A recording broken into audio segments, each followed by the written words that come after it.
When Jason discovers his wife Clara's affair, his world crumbles. Fueled by betrayal, he meticulously plans a public revelation that leaves her humiliated and alone. But as Jason starts to rebuild his life, Clara returns with a devastating confession: she's dying. Struggling with unresolved anger and buried love, Jason faces an impossible choice: turn his back on the woman who betrayed him or stand by her in her final days. As their fractured relationship takes an unexpected turn, Jason learns that even in betrayal, love and loss leave scars that never truly heal. A gripping tale of vengeance, redemption, and the fragile line between hate and forgiveness. The evening air was crisp, carrying a faint smell of rain as I stepped out of the office. My phone buzzed, a message from Clara. Working late. Don't wait up. I sighed, a reflexive reaction to what had become an all-too-familiar pattern over the past few months. Work had been demanding for both of us, but her late nights seemed unusually frequent. When we married nearly 20 years ago, I thought I had found my partner for life. Clara was vivacious, ambitious, and fiercely loyal, or so I believed. Together, we built a home, a life that looked picture-perfect from the outside. I often heard our friends say, "You and Clara are couple goals." But now, there was a nagging doubt, a feeling I couldn't shake. Something was off. I tried to rationalize it. Long hours, stress, and maybe even boredom with the routine of married life. But that explanation didn't sit right. There were little things: the way she avoided eye contact when I asked about her day, the sudden influx of new clothes for work, and the way she always seemed to guard her phone as if it held state secrets. The first real crack appeared one Saturday afternoon. Clara was out running errands, and I was tidying up the kitchen when I knocked over her purse. Its contents spilled across the floor: lipstick, receipts, loose change, and a hotel room key card. My breath hitched as I picked it up. The embossed logo wasn't from any hotel we'd stayed at together. I stood there for what felt like an eternity, staring at the key card as questions swirled in my mind. Why would she have a hotel room key? Who was she meeting? I could have confronted her then and there, but something held me back. Maybe I wasn't ready for the truth, or maybe I wanted to be absolutely certain before making any accusations. The doubt festered over the next few days, gnawing at me until I could barely focus at work. That's when I decided to dig deeper. Late one night, after Clara had gone to bed, I slipped into her office. Her laptop sat on the desk, closed but not locked. My heart pounded as I opened it, navigating to her email. I told myself it was just a precaution, a way to put my mind at ease. The first few emails were mundane: work-related correspondence, online shopping confirmations, and forwarded jokes from her friends. But then I found it, a thread of messages with a man named Daniel. The tone was casual at first, talking about meetings and projects. But as I scrolled further, the language grew more intimate. My stomach churned as I read the words: "Last night was incredible," and "I can't stop thinking about you." I closed the laptop, my hands shaking. A part of me still wanted to believe there was an innocent explanation. Maybe it was a joke, or maybe I was misinterpreting. But deep down, I knew the truth. Clara was having an affair.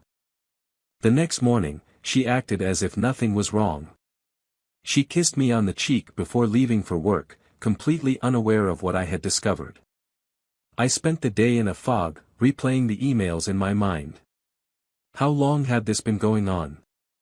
Did she feel guilty, or was she perfectly content lying to my face? That night, I decided to test her. Over dinner, I asked about her day, making a point to mention Daniel's name casually. Her reaction was subtle but telling: a slight pause, a flicker of something in her eyes. "Oh, Daniel. He's just a colleague," she said with a dismissive wave of her hand. Her voice was steady, but I wasn't convinced.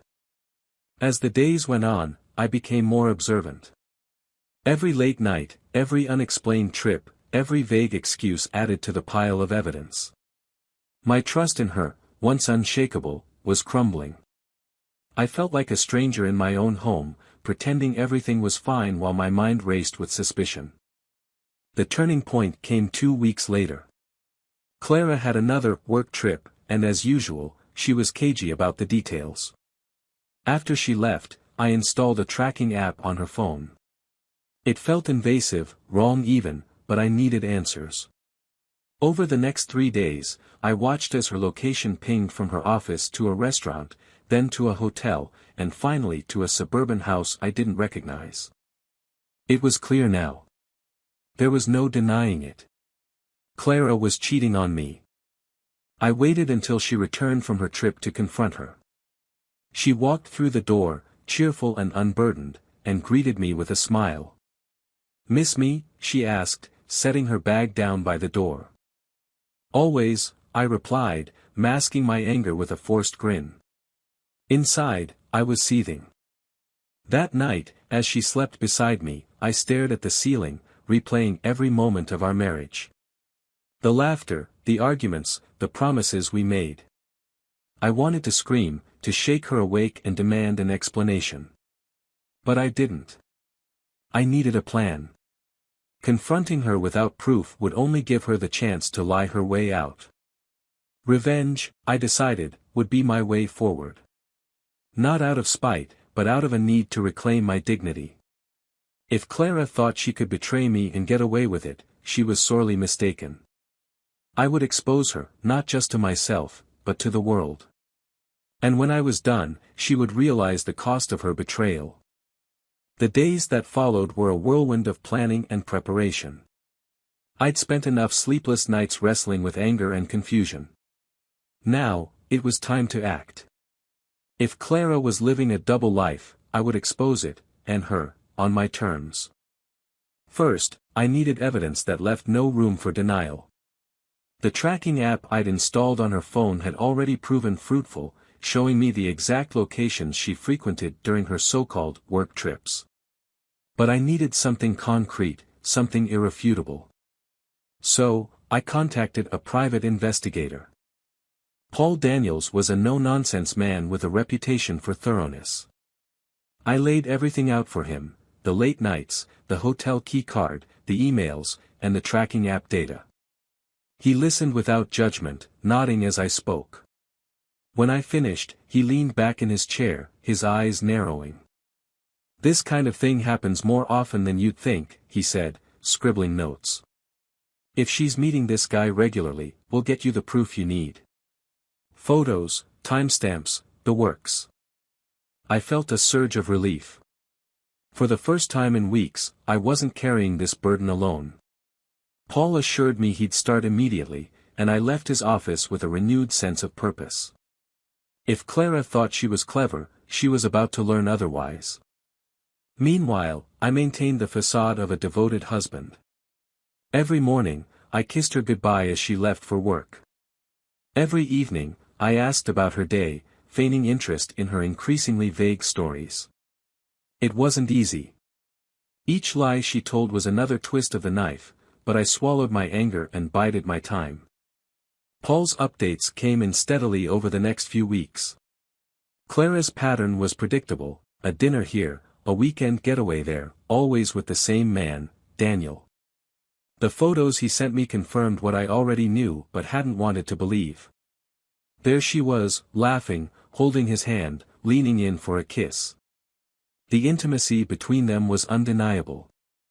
Seeing those images felt like a punch to the gut, but they also solidified my resolve. This wasn't a misunderstanding or a fleeting mistake. Clara had made her choice, and now it was time for me to make mine. I spent hours going through every detail of Paul's findings, building a dossier that told the full story of Clara's betrayal. Emails, texts, photos, even receipts from their romantic dinners, it was all there. I organized everything meticulously, knowing I'd need it for what came next. But revenge isn't just about striking back. It's about timing, and I was determined to pick the perfect moment. Clara's birthday was coming up, and she'd been planning a dinner party with our closest friends and family. She was excited, talking non-stop about the menu, the decorations, and the guest list. It was the perfect opportunity. In the days leading up to the party, I finalized my preparations. I rented a projector and screen, which I claimed was for a slideshow of happy memories. Clara loved the idea, saying it would be a great way to celebrate her life and accomplishments. Little did she know, the slideshow would reveal a very different story. On the morning of the party, I went about my usual routine, masking my anticipation with a calm demeanor. Clara was in high spirits, humming to herself as she set up the decorations. I helped where I could, all the while feeling the weight of the truth I was about to unleash. That evening, the house was filled with laughter and chatter as guests arrived. Clara was the center of attention, radiant in a new dress and greeting everyone with her usual charm. I played the role of the supportive husband, ensuring everyone had drinks and making small talk with our friends. After dinner, Clara announced the slideshow. She stood at the front of the room, smiling as she thanked everyone for coming and for being a part of her life. "Jason put this together for me," she said, beaming. "I haven't seen it yet, but knowing him, it'll be something special." I stepped forward, holding the remote for the projector. My heart pounded as I looked out at the room full of familiar faces. This was it, the moment I'd been waiting for. "Clara's right," I said, my voice steady despite the adrenaline coursing through me. "This slideshow is special. It's a celebration of her life, her choices, and the people she holds dear." I clicked the remote, and the screen lit up with the first slide, a photo of Clara and me on our wedding day. The room filled with oohs and ahs as I advanced through the early slides, vacations, family gatherings, milestones we'd shared. Clara looked at me with a mixture of gratitude and affection, completely unaware of what was coming. Then, the tone shifted. The next slide was a photo of Clara and Daniel at a restaurant, their hands entwined across the table. The room went silent. Murmurs rippled through the crowd as more photos appeared, Clara and Daniel kissing, walking arm in arm, checking into a hotel. "What the hell is this?" Clara's voice broke through the stunned silence, panic creeping into her tone. "This," I said, turning to face her, "is the truth. The truth you've been hiding from me, from everyone here. Happy birthday, Clara." She stood frozen, her face a mask of shock and horror as the slideshow continued. Our friends and family looked on, their expressions ranging from disbelief to disgust. The room, once filled with warmth and laughter, was now a tableau of chaos. Clara tried to speak, but the words wouldn't come. Tears welled in her eyes as she realized the magnitude of what I'd done. For the first time, she was the one who had to face the consequences. I didn't wait for her to respond. My work was done. As I walked out of the room, leaving her to deal with the fallout, I felt a strange sense of closure. Clara had made her choice, and now I had made mine.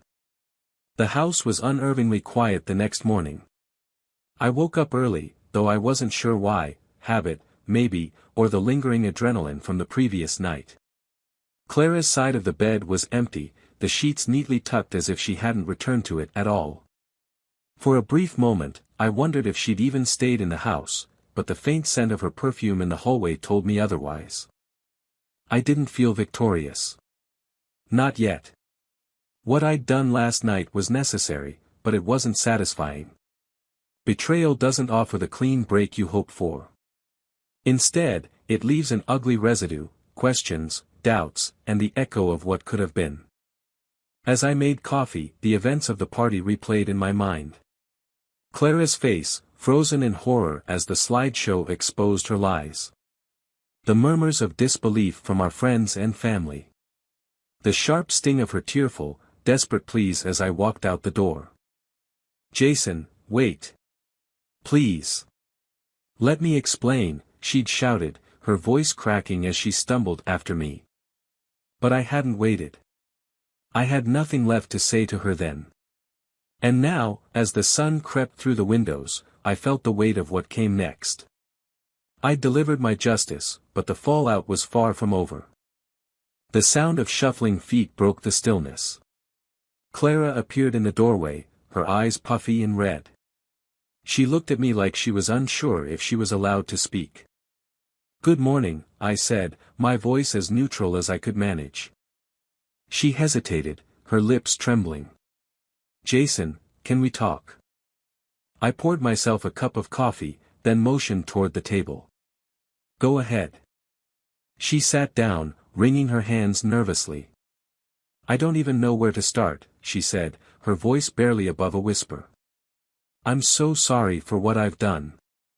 I don't know what I was thinking. It was stupid, selfish." "Yes, it was," I cut in, my tone sharp. "But don't waste time apologizing now. You've had months, years, maybe, to think about what you were doing. What I want to know is why. Why him? Why any of it?" Her tears started again, and for a moment, I thought she wouldn't answer. But then she spoke, her words tumbling out in a chaotic rush. "I felt forgotten," she said. "Like I didn't matter anymore. You were always so busy, so focused on work. I know it's no excuse, but I was lonely. Daniel was there. He paid attention to me, made me feel wanted." I laughed bitterly. "Wanted? Is that all it takes? A little attention and you throw away 20 years of marriage? What about me, Clara? Did I stop wanting you? Did I stop caring?" She shook her head, tears streaming down her face. "No, you didn't. And that's what makes this even worse. I hate myself for what I've done to you, to us." I leaned back in my chair, staring at her. I wanted to believe her regret was genuine, but I couldn't ignore the months of deceit, the deliberate choices that led us here. "Regret doesn't erase what you've done," I said finally. "You broke something that can't be fixed." Her sobs grew louder, but I didn't move to comfort her. I couldn't. Not now. After a long silence, Clara looked up, her expression shifting from desperation to determination. "Jason, please," she said, her voice steadier. "Let me try to make this right. I'll do whatever it takes." I studied her, searching for some trace of the woman I'd married. She looked broken, stripped of the confidence and charm she'd wielded so effortlessly. But I couldn't tell if her remorse was real or just a reaction to being caught. "You want to make this right?" I said, my voice hard. "Fine. Start by leaving.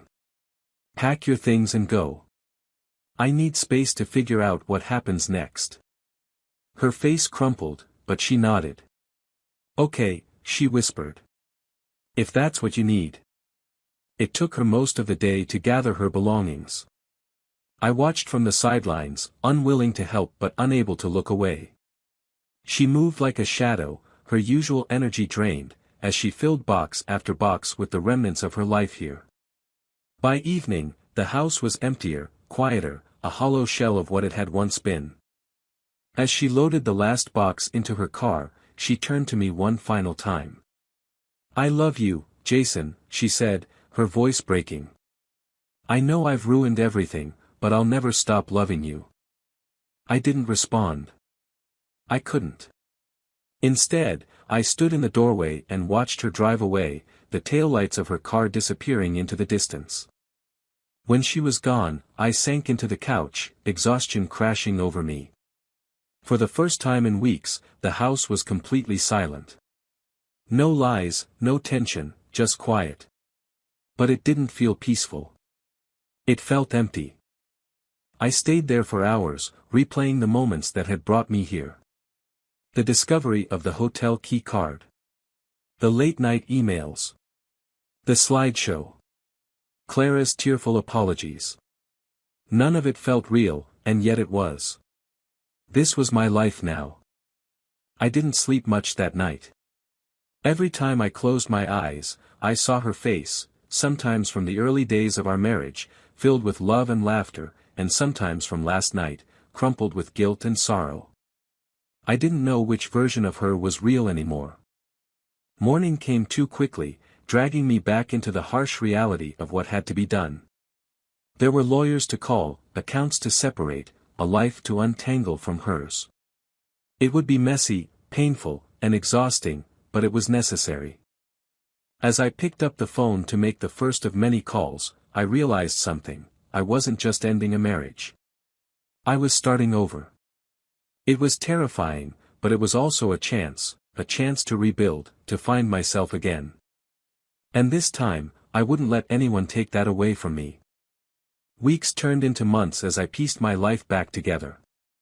The house was quieter without Clara, but it felt more like a sanctuary now. I immersed myself in work and poured my energy into rebuilding, not just my surroundings but myself. Every day was a step further from the wreckage of our marriage, yet the emotional scars remained, raw and tender. Clara stayed away, as I had asked. She moved in with a friend from work, according to mutual acquaintances. Occasionally, she'd reach out, short texts expressing remorse or asking if I needed anything. I rarely responded. Her absence felt like the only balm for the wounds she'd inflicted. I thought I was moving on until one rainy Saturday evening. The doorbell rang, its chime echoing through the empty house. I opened the door to find Clara standing there, drenched, her hair plastered to her face. "Jason," she said, her voice trembling. "Can I come in?" Against my better judgment, I stepped aside. She looked fragile, as if the months apart had eroded something vital within her.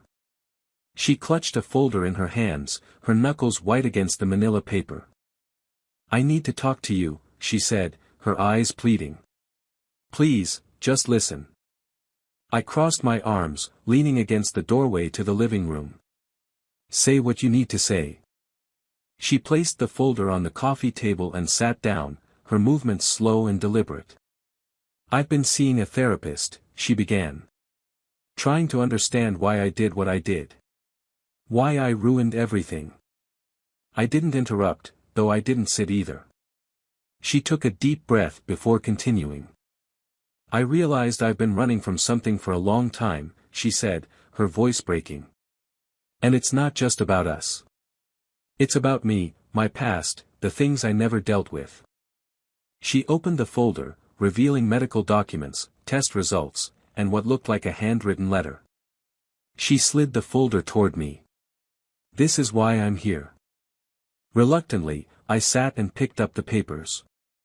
The first page was a report from a hospital, her name, a date, and a diagnosis that hit me like a freight train: stage 4 ovarian cancer. My head spun. What is this?" I managed to choke out. "I've known for a few months," she said, tears streaming down her face. "I didn't want to tell you because I didn't think I deserved your sympathy after everything I did." "Jesus, Clara," I whispered, my hands trembling as I set the papers down. "Why now? Why tell me now?" "Because I don't have much time left," she said, her voice cracking. "And I couldn't live with myself if I didn't try to make things right between us." I stood abruptly, pacing the room as emotions I couldn't name clawed at my chest. Anger, sorrow, guilt, they all collided, threatening to tear me apart. "You think telling me this fixes everything?" I demanded. "You think it erases what you did?" "No," she said softly. "I don't expect forgiveness. I wanted you to know. And maybe, if it's not too late, to spend some of the time I have left with you. Not as your wife, but as someone who still loves you." Her words gutted me. I wanted to hate her, to push her away, to tell her she didn't deserve a single moment more of my time. But as I looked at her, this woman I had loved for so many years, now reduced to a shadow of herself, I couldn't. The anger that had fueled me for so long gave way to something else, a crushing sadness. Against all logic, I sat back down beside her. "I don't know if I can ever forgive you," I said, my voice barely above a whisper. "But I won't let you go through this alone." She broke down then, sobbing into her hands. I didn't comfort her, not physically. I couldn't. But I stayed, letting her grief fill the space between us. The weeks that followed were a blur of hospital visits, treatments, and late-night conversations. Clara opened up about her fears, her regrets, and the love she still carried for me. I listened, though I rarely shared my own feelings. There was too much to unpack, and time was slipping through our fingers. One cold November evening, I found her in the living room, staring at a photo album she'd pulled from a dusty shelf. She smiled faintly as I entered, her once vibrant eyes now dull with exhaustion. "Remember this?" she asked, pointing to a photo of us on our honeymoon.